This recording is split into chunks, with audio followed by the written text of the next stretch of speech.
Beneath the Darkening Sky by Damon Yeargain. Blue eyes glow back at me from inside the cat cave. I try luring Sasha out with treats, but he doesn't move, not even when I place one an inch from his paw.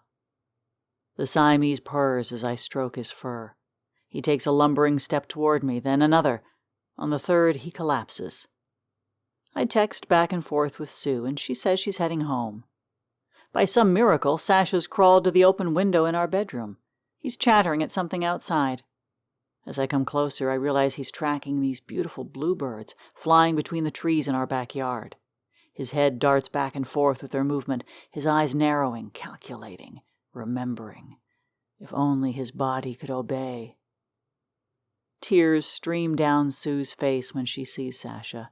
He growls when I go to put him in the carrier, like he knows where we're heading.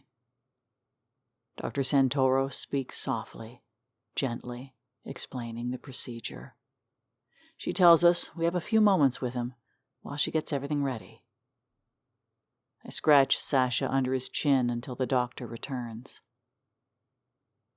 "I'm sorry," she says, peeking her head in the door. "Are you okay to begin?" Sue's crying, but nods. Dr. Santoro then flicks on the overhead, casting a spotlight on how skinny Sasha's become. He hisses at the needle, and I pet him on one of his few remaining white spots. He used to be almost completely white. 14 years have darkened him, so that only a few light patches remain. "I'll give you a few moments." The doctor's words came back to me. I know euthanizing him is the right thing to do, but I can feel the vibrations of Sasha's purring through my fingers. His soul is the same as it was when he was a kitten. I stare absently at the overhead until I'm forced to jerk my head away. I'm not ready, I think, as dark spots cloud my vision. I need more than a few moments. The next steps happen in slow motion. I move like a zombie, stepping through the motions, until we're back in the car, where the empty carrier sits on the back seat. The only sound is our sniffles. Later that evening, the same bluebirds flutter between the trees. Sue sits at the patio table, the glow from her phone lighting her face, the same face I fell in love with all those years ago. Her hair is blonde now, dyed for years, though I suppose nothing truly hides the time. There are new creases I hadn't noticed before. How many am I responsible for, I wonder, as she finishes her game? How many came in this past year? Eventually, she puts the device down and meets my eyes. I start to speak, but the words don't come. She reaches across the table and rests her hand on mine, gently tracing her fingers along the bruises on my rough skin. "Tough day," she says. I nod and drop my gaze to my free hand. It's shaking, but not entirely from nerves. "Do you remember how Duke kept sniffing Sasha?" I ask finally. "Yeah," her brow furrows. "Sasha had those big tumors on his face." "He's been doing the same to me." Her tone sharpens. "That doesn't mean anything." "They say dogs can sniff malignancies." "Sometimes," she answers, "but they have to be trained. His sniffing doesn't prove anything, not what you're implying." Her voice is almost a cry.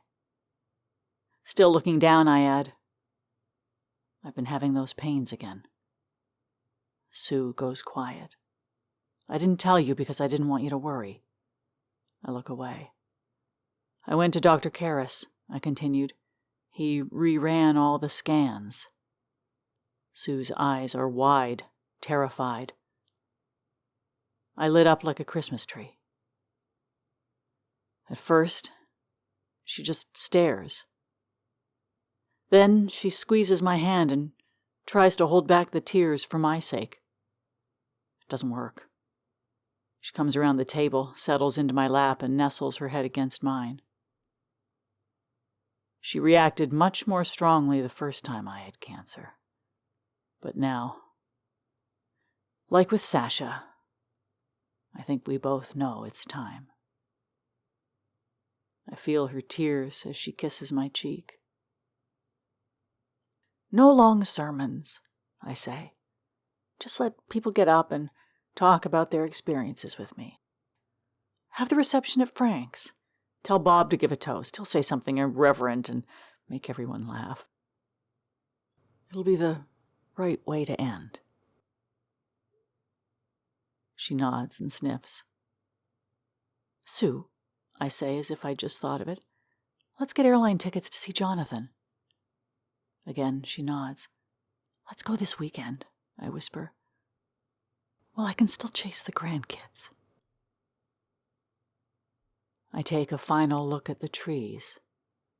The birds are barely distinguishable now. Just shadows gliding between the branches beneath the darkening sky.